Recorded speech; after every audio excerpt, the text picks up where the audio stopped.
Accrochez-vous, parce que ce qui semblait être une simple phrase de 12 mots prononcés par Léo Messi avant de jouer sa dernière finale de Coupe du Monde a déclenché un séisme médiatique sans précédent dans l'univers du football. Calmez-vous, les gars, calmez-vous. Les principaux concernés, restez zen, les mecs. Restons calmes. Tranquillité. On commence à jouer, c'est tout, hein? Tranquillité. Oubliez tout. Oubliez tout, d'accord? Ne jouez pas avec ça. Concentrez-vous, les gars, concentrez-vous sur le jeu. C'est bon. Et aujourd'hui, enfin, on sait ce qui se cachait derrière ces mots.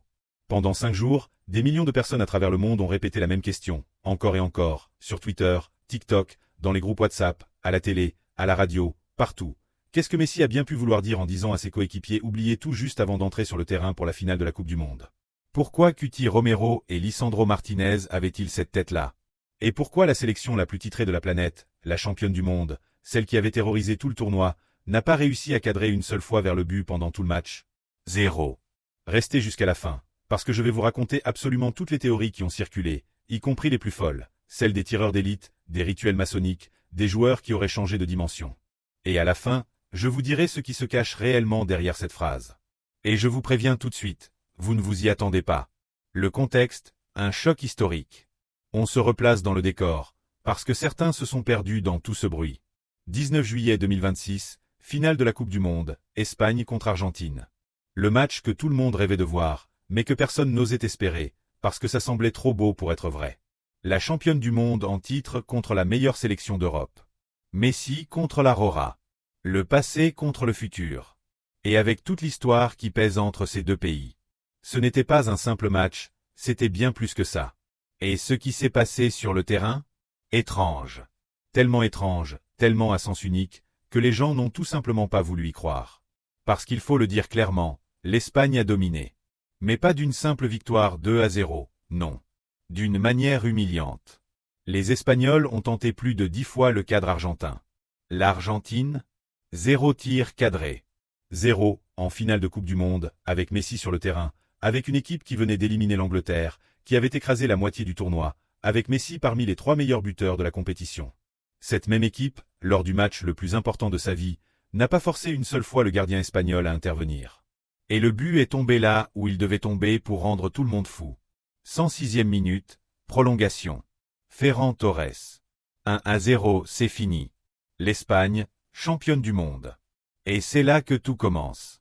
Parce qu'à la fin du match, alors que les Espagnols célébraient, quelqu'un a retrouvé une vidéo.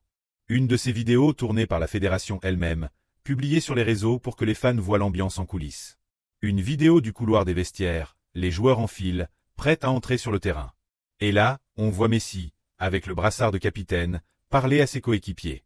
Et on l'entend dire cette phrase, « Oubliez tout, restez calme ». En quelques heures, cette vidéo a explosé. Des millions et des millions de vues. Et les gens ont commencé à l'analyser image par image, comme s'il s'agissait de la vidéo de l'assassinat de Kennedy. Et vous savez ce qui a le plus alimenté cette folie? Ce n'était pas la phrase en elle-même.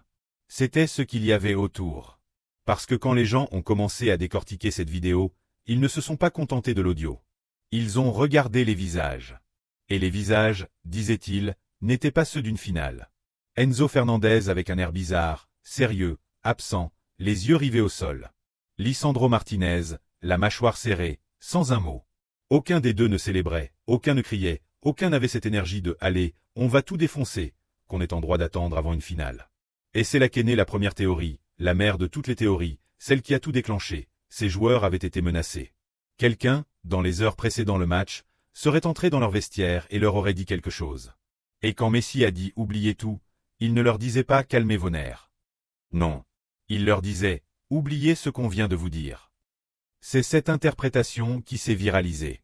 Et voici ce qui est crucial. Dans la vidéo, il n'y a absolument aucune mention de menace. Rien. Pas un mot.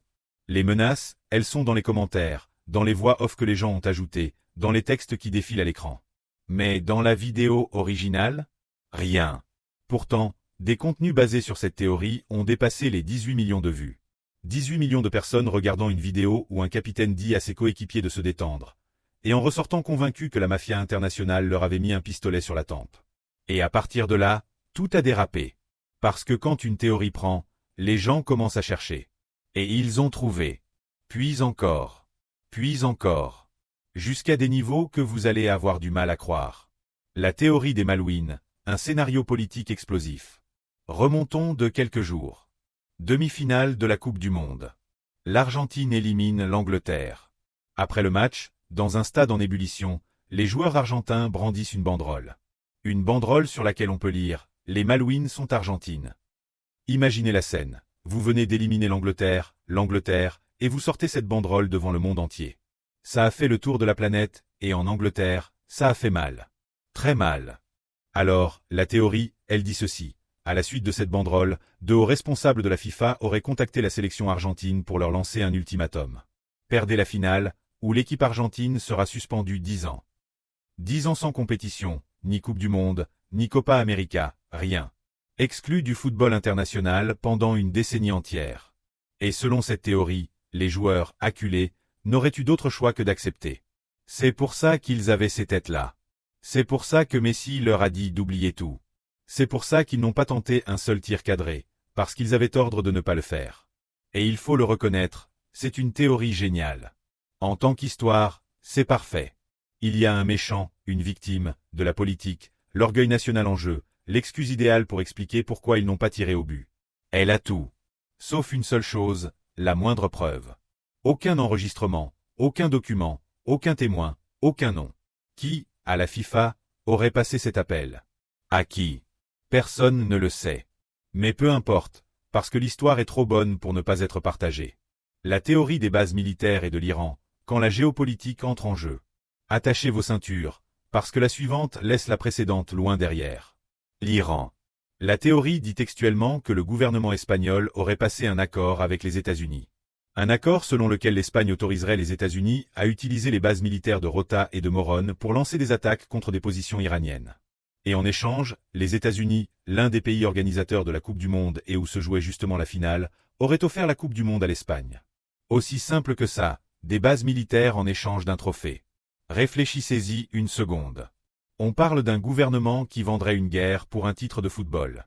D'un autre gouvernement capable de décider qui gagne une Coupe du Monde. Et de 22 footballeurs, plus les arbitres, plus le staff technique, plus les dirigeants, tous impliqués, sans que personne ne parle. Et pourtant, cette théorie a circulé comme une traînée de poudre. Pourquoi? Parce qu'elle mélange des éléments réels avec des inventions. Les bases de Rota et Morón? Elles existent. Les tensions avec l'Iran? Elles existent. La Coupe du Monde s'est jouée aux États-Unis? Vrai. Tout ça, c'est véridique. Le seul problème, c'est le fil qui relie ces éléments entre eux.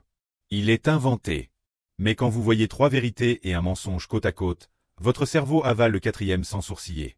Et voici le détail qui, pour moi, est dévastateur et que presque personne n'a mentionné. Le gouvernement espagnol a nié l'utilisation de ces bases en mars. En mars, des mois avant la finale. En fait, il avait même clairement déclaré qu'il ne l'autoriserait pas.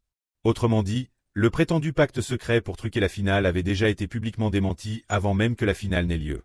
Mais bien sûr, personne ne regarde ça. C'est trop ennuyeux. La théorie des tireurs d'élite, quand la sécurité devient une menace. Préparez-vous, parce que la suivante est celle des francs-tireurs, et les gens l'ont cru à un niveau qui fait peur. Des images du stade, prises depuis les gradins, ont commencé à circuler. On y voit des tireurs en position surélevée, armes à la main, en surveillance. Et l'interprétation qui en a été faite? Ces tireurs n'étaient pas là pour la sécurité de l'événement. Non. Ils étaient là pour menacer les joueurs argentins, pour que les footballeurs les voient depuis le terrain et sachent ce qui leur arriverait, à eux ou à leur famille, s'ils osaient gagner. Descendons sur terre une seconde. Ces tireurs font partie du dispositif du service secret américain. Oui, le même qui protège le président. Et ce n'est pas moi qui le dis, l'organisme lui-même précise, dans ses rapports annuels, qu'il est chargé de coordonner, planifier et exécuter les mesures de sécurité pour les événements classés comme priorité nationale absolue. Une finale de Coupe du Monde sur le sol américain, avec des chefs d'État dans les tribunes, entre directement dans cette catégorie. Autrement dit, s'il n'y avait pas eu de tireurs, là, oui, il aurait fallu s'inquiéter. C'est la même chose que ce qu'on voit lors d'une finale du Super Bowl, d'une investiture présidentielle ou d'un sommet international. C'est le protocole standard. Mais quand vous avez déjà le film monté dans votre tête, un tireur de sécurité cesse d'être un tireur de sécurité pour devenir un tueur à gages engagé par la FIFA. La théorie du FBI et de l'arrestation de Tapia, le vestiaire sous tension. Et maintenant, On passe dans le territoire du FBI, et là, ça devient encore plus fou. La théorie suivante affirme que le FBI aurait tenté d'arrêter Claudio Tapia, le Chiqui Tapia, président de l'Association du football argentin, en plein stade. Qu'il y avait des agents fédéraux américains dans les couloirs du vestiaire. Qu'il y a eu un moment de tension extrême là-bas, avec des agents allant chercher le dirigeant du football argentin quelques minutes avant la finale. Et que les joueurs ont tout vu. Qu'ils sont entrés sur le terrain le corps tremblant, la tête ailleurs, sachant que leur président était sur le point de se faire menotter. Et que c'est pour ça qu'ils n'ont pas joué. Encore une fois, zéro preuve. Aucun agent identifié, aucune opération confirmée, aucun mandat d'arrêt publié, aucune déclaration officielle. Rien. Juste une affirmation répétée 1000 fois, jusqu'à ce qu'elle paraisse vraie. Et puis il y a la théorie de la FIFA et des bicampions, celle-ci est plus ancienne, mais elle a été recyclée de manière spectaculaire. Elle affirme que la FIFA aurait une sorte de mandat interne non écrit pour empêcher qu'un bicampion existe. Qu'une équipe qui gagne 2 coupes du monde d'affilée, ce n'est pas bon pour les affaires. Ça tue le suspense, ça tue l'audience, ça tue l'espoir des autres pays. Et que donc, dès que l'Argentine a atteint la finale, c'était déjà décidé qu'elle ne gagnerait pas. Que le scénario était écrit depuis le tirage au sort. À cela s'ajoute une autre théorie, le contrôle antidopage surprise. Les joueurs argentins auraient subi un contrôle antidopage inattendu juste avant le match, pour les déstabiliser, briser leur routine, les sortir de leur concentration. Encore une fois, aucune source, aucune confirmation, aucun joueur pour l'attester. Et maintenant, en voici une qui, à titre personnel, me semble l'une des plus sales de toutes. Parce que celle-ci ne parle plus de gouvernement ni d'organisme. Non. Elle vise directement les footballeurs. Attends et tu verras. Une rumeur a circulé selon laquelle certains joueurs argentins auraient simulé des blessures pendant le tournoi. Et ils l'auraient fait pour favoriser certaines maisons de paris ou certains parieurs. Autrement dit, qu'ils auraient arrêté de jouer pour de l'argent. Qu'ils se seraient vendus. On parle d'accuser des footballeurs concrets, avec nom et prénom, de matchs truqués et de corruption, sans la moindre preuve. Et c'est là que réside le problème le plus grave de toute cette affaire. Parce qu'une chose est de rire des théories maçonniques, mais c'en est une autre d'accuser des personnes réelles comme si elles étaient des criminels. Dans la même veine, il y a eu celle de Di Maria. Des prétendues déclarations d'Angel Di Maria ont commencé à circuler. Le joueur aurait reconnu que la défaite était décidée avant même que le match ne commence. Qu'il le savait. Que tout le monde le savait. Ces déclarations ont été partagées des milliers de fois, avec des captures d'écran, des vidéos, des titres. Sauf que, elle n'existe pas. Di Maria a bien publié des messages après la finale. Un pour Messi, le remerciant pour tout ce qu'il avait fait pour la sélection, et un autre pour toute l'équipe. Mais dans aucun des deux, il n'y a quoi que ce soit de ce qu'on lui attribue. On l'a inventé. Point. Et ce n'est pas fini. Parce que jusqu'ici, au moins, tout ce que je vous ai raconté se passe sur cette planète. Maintenant, on passe aux théories qui quittent la réalité. Et je dis littéralement, parce que l'une d'elles le dit explicitement. Sur TikTok, des vidéos ont commencé à circuler, avec des millions et des millions de vues, affirmant que ce qui s'est passé dans ce stade était une interférence. Une interférence du système des élites, appelez ça comme vous voulez. Les supporters argentins présents dans le stade auraient soudain ressenti une lassitude étrange, une fatigue physique, comme si on leur avait retiré leur énergie d'un coup. Et ce ne serait pas un hasard, mais le résultat d'une technologie mystique ou d'une interférence de fréquence. On a appelé ça le drainage d'énergie vibrationnelle. Oui, vous avez bien entendu. Drainage d'énergie vibrationnelle. L'idée ? Il existerait un appareil, une technique, quelque chose capable d'aspirer l'énergie d'un groupe de milliers de personnes à distance et de les laisser apathiques. Et on l'aurait utilisé contre les Argentins. Personne n'explique où se trouve cet appareil, qui le manipule, comment il fonctionne, ni pourquoi il n'a affecté que les Argentins et pas les Espagnols, assis 2 rangées plus loin. Pourtant, des millions de vues. Et certains créateurs de contenu sont allés encore plus loin. Et là, il faut rire, parce qu'ils ont osé affirmer que la délégation argentine avait changé de dimension. Que dans les heures précédant le match, l'équipe aurait basculé dans une autre ligne temporelle. Qu'il existerait une réalité, quelque part, où l'Argentine a gagné ce match et est bicampionne du monde. Et que nous serions coincés dans la mauvaise réalité, celle où ils ont perdu. Et que c'est pour ça que ce qui s'est passé, s'est passé. Parce que ce n'étaient pas les vrais joueurs. Non. C'étaient les versions d'une autre ligne temporelle. Et avec toute cette folie déjà en marche, une autre version est apparue, mélangeant mysticisme et terre à accent grave-terre, celle de la visite mystérieuse dans le vestiaire. Des astrologues et autres figures médiatiques ont affirmé que quelqu'un de très puissant, sans préciser qui, serait entré dans le vestiaire argentin quelques minutes avant le coup d'envoi. Et aurait donné un contre-ordre strict au leader de l'équipe. Et ce contre-ordre ? Ne pas tirer au but. Littéralement. L'instruction aurait été « ne tirez pas ». Et bien sûr, ça colle parfaitement avec les statistiques du match, 0 tir cadré. Vous voyez? La preuve. S'ils n'ont pas tiré, c'est parce qu'on leur avait dit de ne pas tirer. Et c'est là que réside le plus grand danger de toute cette affaire. Et je veux que vous le compreniez bien, parce que c'est la clé pour comprendre pourquoi ça a aussi bien marché. Toutes ces théories partent d'un fait réel et vérifiable, le 0 tir cadré, et y construisent l'explication qu'ils veulent par-dessus. Comme le fait est réel et frappant, l'explication semble raisonnable. Mais l'ordre est inversé. On a d'abord connu le résultat, ensuite, on a cherché la cause. Et maintenant, attention, parce qu'on arrive à la plus célèbre de toutes. Celle qui a fait le tour du monde. Celle qui est passée à la télé aux États-Unis. Celle de la photo. Vous la connaissez forcément. C'est une photo de Messi, très jeune, à l'époque où il n'était pas encore le Messi qu'on connaît aujourd'hui, donnant le bain à un bébé dans une baignoire. Et ce bébé, c'est Lamine Yamal. Lamine Yamal, quelques mois à peine, en train de se faire donner le bain par Lionel Messi. Étage 19 ans plus tard, ces deux-là se croisent en finale de Coupe du Monde. L'un vient de la perdre. L'autre vient de la gagner. La photo est 100% réelle, ça, il faut le clarifier. Elle a été prise par le photographe Johan Montfort en 2007 pour un calendrier solidaire de l'UNICEF, publié l'année suivante. La famille de Lamine a participé parce qu'elle avait gagné un tirage au sort organisé dans le quartier de Rocafonda, à Mataro. Et le bébé a eu la chance de poser avec Messi.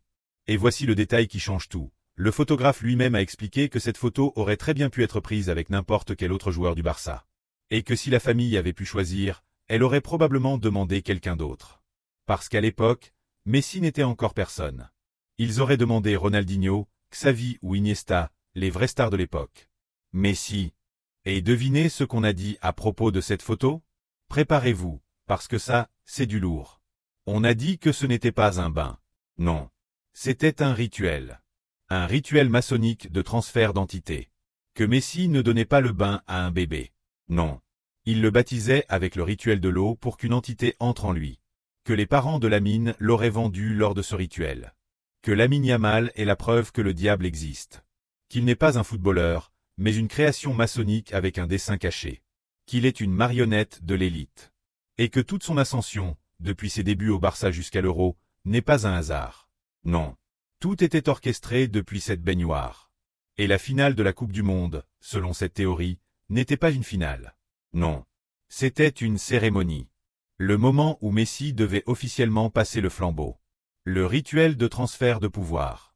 Le vieux dieu cède sa place au nouveau dieu devant 1 milliard de spectateurs. C'est pour ça que l'Argentine ne pouvait pas gagner. Parce que le scénario n'était pas du football. Non. C'était une question de succession. Et il y a encore une couche supplémentaire, celle de la pub.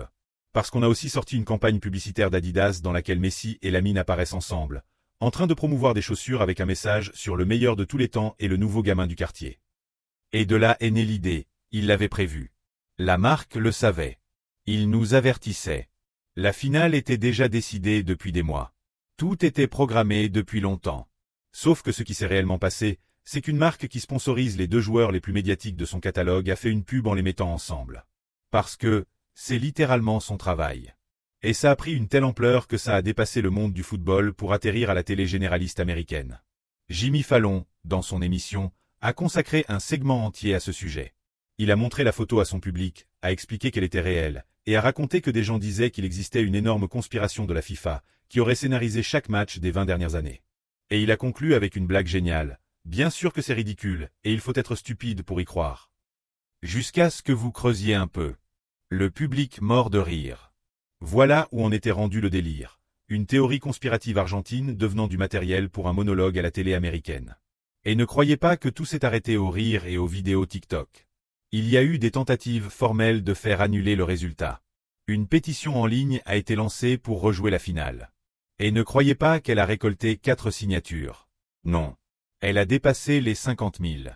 50 000 personnes signant pour rejouer une finale de Coupe du Monde, dénonçant un arbitrage qu'il qualifiait de polémique et corrompu, accusant directement l'arbitre d'avoir été acheté pour influencer le résultat. Et maintenant, faites très attention, parce que ce que je vais vous raconter est ce qui m'a le plus scotché dans toute cette histoire. Et c'est l'indice le plus gros pour comprendre comment tout ça fonctionne. Pendant la Coupe du Monde, le récit était exactement l'inverse. Exactement l'inverse. Pendant tout le tournoi, depuis l'autre bout de la planète, on disait que la FIFA favorisait l'Argentine. Que les arbitres leur offraient tout. Que la VAR travaillait pour eux. Que Gianni Infantino avait intérêt à ce que Messi soulève encore la coupe, parce que c'était le meilleur scénario possible pour les affaires. On a même parlé de Bargentine, un mélange entre Brésil et Argentine, pour suggérer qu'il bénéficiait d'un traitement de faveur. Des milliers de vidéos, des milliers de fils de discussion avec des compilations de décisions prétendument truquées en leur faveur.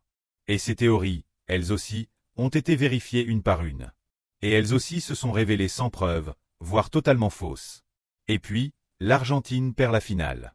Et que se passe-t-il? Que le récit fait un retournement à 180 degrés en 24 heures. Les mêmes organismes qui, la veille, leur offraient tout, les auraient aujourd'hui délibérément sabordés. La même FIFA qui voulait Messi champion lui aurait interdit de gagner. C'est impossible que les deux soient vrais. Et cette contradiction, ce renversement total et absolu du récit en une seule journée, vous dit tout ce que vous devez savoir sur la manière dont ces histoires sont construites. Elles ne sont pas construites sur des preuves. Elles sont construites sur un résultat que l'on ne veut pas accepter. La vérité, une phrase banale, un match de football. Et maintenant, oui, on arrive à ce que je vous avais promis au début. Parce qu'après 5 jours de folie, de rituels, de dimensions parallèles et de francs-tireurs, le mystère des mots de Messi a été totalement démonté. Et la vérité est tellement différente de tout ce que vous avez imaginé que ça va vous laisser sans voix. La phrase ne voulait rien dire. Rien. Absolument rien de tout ce qui a été dit. Quand Messi a dit « oubliez tout, restez calme », il disait exactement ce que dit n'importe quel capitaine dans n'importe quel vestiaire du monde avant un grand match. Oubliez le bruit, oubliez la pression, oubliez tout ce qu'on a dit ces 2 dernières semaines, oubliez les tours précédents, ce qu'on a bien fait et ce qu'on a mal fait, oubliez tout ce qui vient de l'extérieur, et jouez en toute sérénité. C'est la phrase la plus normale, la plus prévisible, la plus répétée de l'histoire du football. Vous l'avez entendu 1000 fois. Vous l'avez entendu de la bouche d'entraîneurs d'équipes de quartier. Et de cette phrase totalement banale, on a construit en 5 jours un univers entier de conspiration internationale. Et pour le reste, tout a été démonté, un par un. Les francs-tireurs, dispositif standard du service secret américain. Protocole normal pour un événement de sécurité nationale maximale. La photo de la baignoire, un calendrier solidaire de l'UNICEF de 2007, avec un tirage au sort et un photographe qui a publiquement expliqué comment ça s'est passé. Le prétendu pacte des bases de Rota et Morón, il contredit la position officielle du gouvernement espagnol, qu'il avait déjà nié en mars, des mois avant la finale. Et aucun document ne dit le contraire. Les déclarations de Di Maria, elles n'existent pas. On les a inventées. Et pour la menace de la FIFA à cause des Malouines, le FBI dans le vestiaire, le contrôle antidopage surprise, le drainage d'énergie et le saut de dimension, aucun audio, aucun papier, aucun témoin, aucune source. Rien. Et vous savez qui a mis le point final? Ça, vous ne vous y attendez vraiment pas. Claudio Tapia lui-même, le président de la Fédération argentine de football. Le même que les théories présentaient comme victime d'une opération du FBI. Le même qui aurait reçu la menace des 10 ans de suspension. Il est sorti publiquement pour demander qu'on arrête avec les théories du complot. Et il a dit, clairement, l'Espagne a été supérieure et a gagné légitimement. C'est le dirigeant du football argentin qui le dit. La personne qui aurait eu le plus de raisons au monde de s'accrocher à n'importe quelle excuse. Et au lieu de ça, il a dit qu'ils avaient perdu parce que l'adversaire était meilleur. Et voilà la vérité. La vérité que personne ne veut entendre. La vérité ennuyeuse. L'Espagne a mieux joué. L'Argentine a eu son pire jour au pire moment. Une équipe qui avait été une machine de guerre pendant tout le tournoi s'est retrouvée face à un adversaire qui lui a bouché toutes les issues.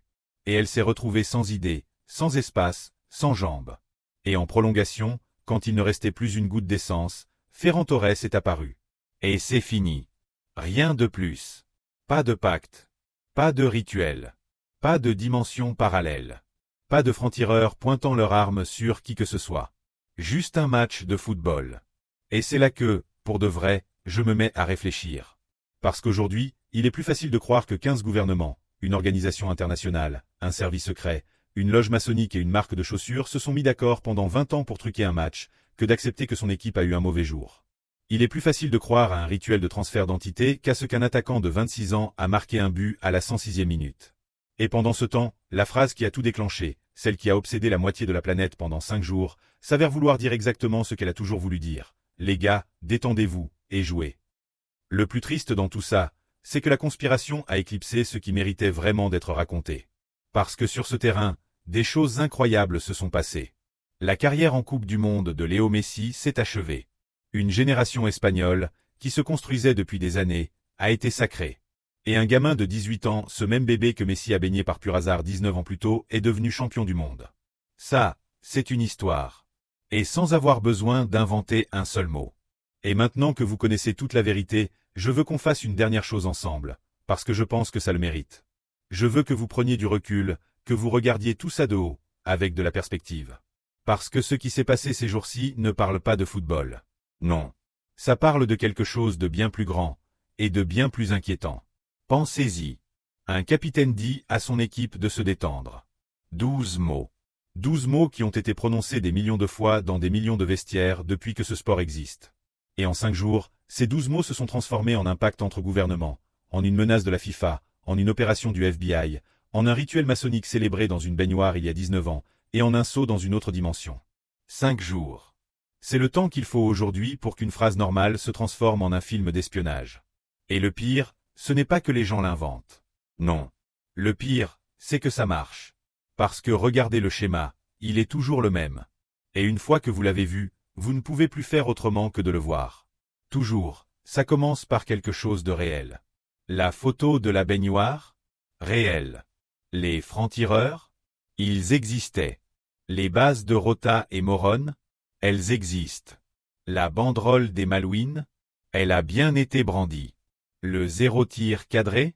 Un fait véridique. Tout ça, c'est vrai. Et parce que c'est vrai, votre cerveau baisse la garde. Et c'est là qu'on vous glisse le mensonge au milieu. Ce fil invisible qui relie une chose à une autre. Et vous l'avalez sans vous en rendre compte. Et il y a une deuxième chose qui est toujours la même. Ils partent à l'envers. D'abord, ils connaissent le résultat. Ensuite, ils cherchent la cause. Personne, absolument personne, n'a dit avant la finale qu'un rituel maçonnique était en cours ou que la FIFA avait menacé l'Argentine. Personne. Tout ça, c'est apparu après le coup de sifflet final. Et ça, ce n'est pas de l'enquête. Non. C'est du maquillage. C'est refuser un résultat qui ne vous plaît pas et lui trouver un autre père pour ne pas avoir à accepter celui qu'il a vraiment. Et je veux dire une dernière chose, parce que je pense que c'est important et que ça a été passé sous silence dans tout ce bruit. Est-ce que tout ça, ce jeu de partager des vidéos rigolotes de théorie du complot, a de vraies victimes? Il y a une théorie parmi celles que je vous ai racontées qui accuse des footballeurs concrets, avec nom et prénom, de s'être laissés battre contre de l'argent des paris. Ce n'est pas une blague sur Internet. Non. C'est accuser une personne réelle d'un délit sans la moindre preuve. Il y en a une autre qui a inventé de toutes pièces des déclarations d'Angel Di Maria. Et il y a une famille de mataros, des gens normaux, à qui il est arrivé de gagner un tirage au sort en 2007, et qui ont fait une photo pour un calendrier solidaire. Et maintenant, des millions de personnes racontent qu'ils ont vendu leur enfant lors d'un rituel. Pensez-y une seconde. Pensez à ce que ça fait d'ouvrir son téléphone et de tomber là-dessus à propos de sa famille. Et pendant que tout le monde débattait de dimensions parallèles et de drainage d'énergie, on a laissé filer la seule chose qui méritait vraiment d'être racontée, que la dernière page de l'histoire en Coupe du Monde de Lionel Messi s'est refermée. Celle du dieu qui a marqué la vie footballistique d'une génération entière.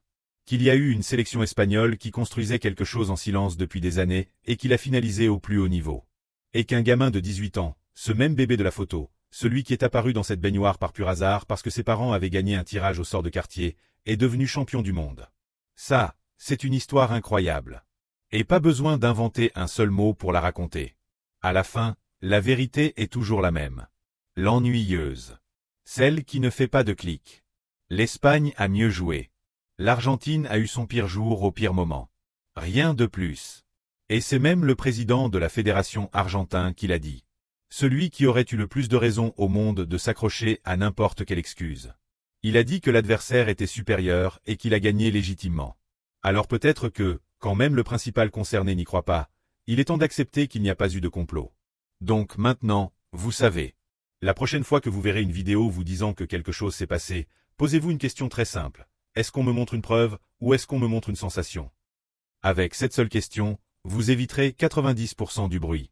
Et vous, qu'en pensez-vous? Vous avez avalé une de ces théories ces derniers jours? Soyez honnête, ici, on ne juge personne. Dites-moi en commentaire laquelle vous a semblé la plus délirante. Parce que moi, je ne me suis toujours pas remis de celle de la dimension parallèle. Je vous lis en bas.